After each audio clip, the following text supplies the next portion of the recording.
اعوذ باللہ من الشیطان الرجیم بسم اللہ الرحمن الرحیم سورہ نساء پارہ نمبر 5 آیت کریمہ جہاں سے آج درس قرآن حکیم ہوگا انشاءاللہ وہ ہے آیت نمبر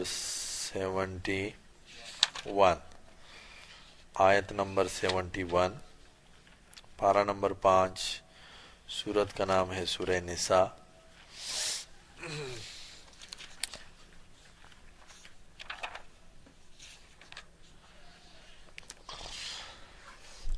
اعوذ باللہ من الشیطان الرجیم بسم اللہ الرحمن الرحیم یا ایہا الذین آمنوا خذوا حذرکم فانفروا ثبات او انفروا جميعا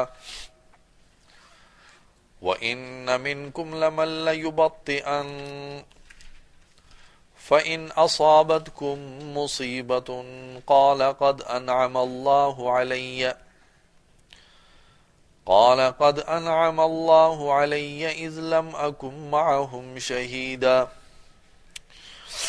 وَلَئِنْ أَصَابَكُمْ فَضْلٌ مِّنَ اللَّهِ لَيَقُولَنَّ كَأَن لَّمْ تَكُنْ بَيْنَكُمْ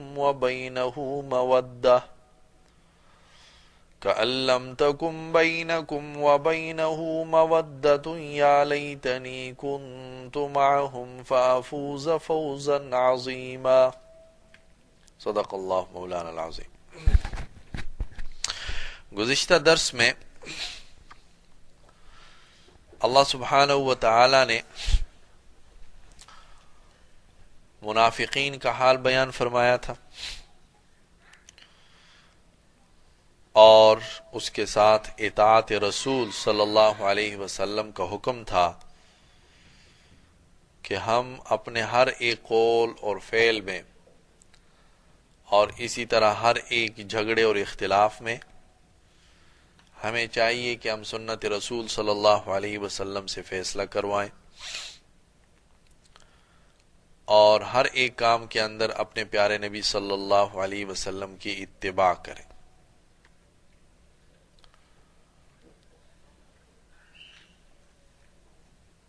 اس کے ساتھ کچھ منافقین کا ذکر تھا جو بظاہر حضور صلی اللہ علیہ وسلم کے پاس فیصلہ لے کر آتے تھے لیکن دل میں آپ کے فیصلے سے تنگی محسوس کرتے اور دل سے آپ کے فیصلے کو تسلیم نہیں کرتے تھے، اس کا ذکر اللہ سبحانہ و تعالی نے فرمایا۔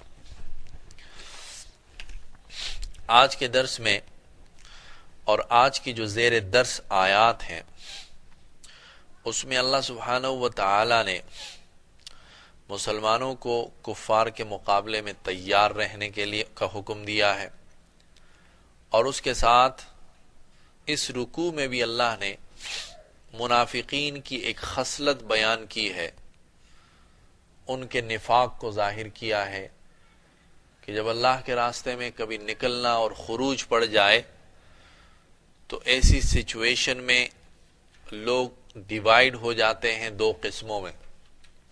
ایک تو وہ ہوتے ہیں کہ جو بغیر کسی حجت بازی کے فوراً تیار ہو جاتے ہیں اللہ کے راستے میں نکلنے کے۔ کچھ لوگ ایسے ہوتے ہیں کہ جو ٹال مٹول کرتے ہیں، دیر لگاتے ہیں، دیر سے نکلتے ہیں۔ اللہ سبحانہ و تعالی نے یہ دونوں قسموں کا ذکر اس رکوع کے اندر بیان فرمایا۔ یا ایھا الذین آمنوا، اے ایمان والو، خذوا حذرکم، اپنی احتیاط رکھو، اپنی حفاظت کرو۔ خذوا حذرکم، اپنے بچاؤ کی تدبیر کرو۔ حذر کا معنی عربی کے اندر آتا ہے جاگ کے رہنا، محتاط رہنا، تیار رہنا، اور حذر کے معنی یہ بھی آتے ہیں کہ اپنے بچاؤ کے لیے تدبیر کرنا۔ حذر کے معنی یہ بھی آتے ہیں کہ اپنے بچاؤ کے لیے ساز و سامان کو تیار رکھنا۔ اس زمانے کے اندر اپنی حفاظت، اپنی مملکت کی حفاظت کے لیے اونٹوں کو تیار رکھتے تھے، گھوڑوں کو تیار رکھتے تھے۔ اگر آپ کے دشمن کے پاس جس قسم کی تعداد ہے، آپ کے دشمن کے پاس جس قسم کا اسلحہ ہے، جس قسم کی اس کی تیاری ہے، تو مسلمان کو حکم ہے کہ تم بھی اسی طرح اپنے آپ کو تیار کرو۔ اگر وہ گھڑ سوار ہے تو تم اس کے لیے گھوڑوں کا بندوبست کرو، اگر وہ اونٹ سوار ہے تو اس کے لیے اونٹ کا، اگر وہ ٹینکوں کے ساتھ مسلح ہے تو آپ اس کے مقابلے میں ٹینکوں کا انتظام کرو، اگر اس کے پاس پلین ہے، جہاز ہیں، تو آپ اس کے مقابلے میں جہازوں کا اہتمام کرو۔ اللہ سبحانہ و تعالی نے فرمایا خذوا حذرکم، حذر کے معنی ہوتے ہیں اپنے بچاؤ کے لیے آپ جو بھی کچھ کر سکتے ہیں اس کو حکم ہے کہ وہ آپ تیار رکھیں اپنے لیے۔ حضور صلی اللہ علیہ وسلم نے اپنے عمل سے دکھایا۔ آپ صلی اللہ علیہ وسلم جہاں ایک معلم تھے، جہاں آپ ایک مربی تھے، آپ مسجد نبوی میں بیٹھ کر تعلیم دیتے تھے، استاذ تھے، اس کے ساتھ ساتھ آپ صحابہ کرام کی تزکیہ نفس کرتے تھے، تو آپ ایک بہت بڑے شیخ بھی تھے۔ جیسے ایک شیخ، ایک مربی اپنے خلفاء اور اپنے مریدوں کی تزکیہ کرتا ہے، ان کے نفس کو پاک کرتا ہے، آپ صلی اللہ علیہ وسلم وہ بھی کرتے تھے۔ تو مسجد نبوی میں ایک طرف تو علم کا حلقہ ہوتا تھا، ایک طرف ذکر کا حلقہ ہوتا تھا، اور کچھ لوگ جو ہیں وہ مراقبے کے اندر بیٹھے ہوتے تھے، اللہ اللہ کرتے تھے، کچھ تسبیحات میں مشغول رہتے تھے، کچھ قرآن حکیم کو یاد کرنے میں مشغول رہتے تھے، کچھ حضور صلی اللہ علیہ وسلم کی احادیث کا تکرار کرتے تھے۔ یہ سارے کے سارے اعمال مسجد نبوی کے اندر ہر وقت ہوتے تھے، 24 گھنٹے۔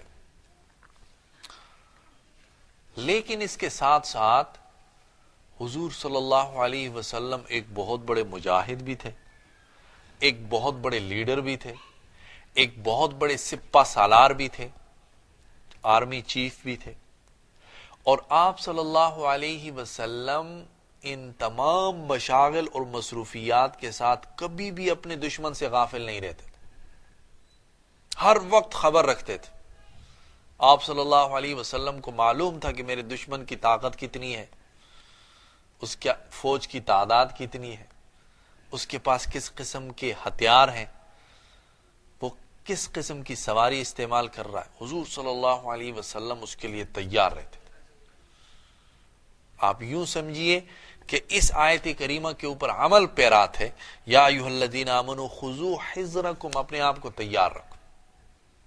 غزوہ بدر سے تھوڑے دن پہلے دشمن کے 2 غلام پکڑے گئے، مسلمانوں نے دشمنوں کے 2 غلام پکڑے، ان کو مدینے میں لایا گیا، حضور صلی اللہ علیہ وسلم کے سامنے پیش کیے کہ یہ جاسوسی کر رہے تھے۔ آپ صلی اللہ علیہ وسلم نے ان سے پوچھا کہ آپ کون ہو؟ انہوں نے بتا دیا کہ ہم مکہ والے ہیں۔ تو آپ نے کہا کہ وہ تو ہمارے خلاف لڑنے کے لیے آئے۔ کہا ہاں بالکل آئے۔ کہا ان کی تعداد کتنی ہے بتاؤ۔ تو دشمن کو کوئی بھی اپنی تعداد نہیں بتاتا، انہوں نے کہا کہ جی ہم نہیں بتائیں گے، سختی کی گئی، سب کچھ کیا گیا، لیکن وہ پکے تھے، انہوں نے کہا نہیں ہم اپنی تعداد نہیں بتائیں۔ حضور صلی اللہ علیہ وسلم نماز پڑھ رہے ہیں، صحابہ کرام جو ہیں وہ ان سے انویسٹیگیشن کر رہے ہیں، وہ جواب نہیں دے رہے۔ آپ صلی اللہ علیہ وسلم نے نماز ختم کی تو ان کو بلایا، اپنے پاس بٹھایا، آپ نے پوچھا کہ ٹھیک ہے تعداد نہیں بتاؤ، کوئی بات نہیں، ہمیں ضرورت بھی نہیں پوچھنے کی، یہ بتاؤ کہ آپ حضرات جو ہیں روزانہ اپنے لشکر کو کھانے میں کتنے اونٹ جو ہیں وہ ذبح کرتے ہیں؟ فوراً ایک کے منہ سے نکلا کہ 9 سے 10 اونٹ روزانہ ذبح ہوتے ہیں لشکر کو کھانا کھلانے کے لیے۔ آپ نے ان کو آزاد کر دیا، کہا چھوڑ دو، ختم۔ سارے حیران تھے کہ ان سے بہت معلومات ہو سکتی تھی، ہمیں تعداد کا پتہ تو چل جائے تو اس کے مطابق ہم تیار ہوں۔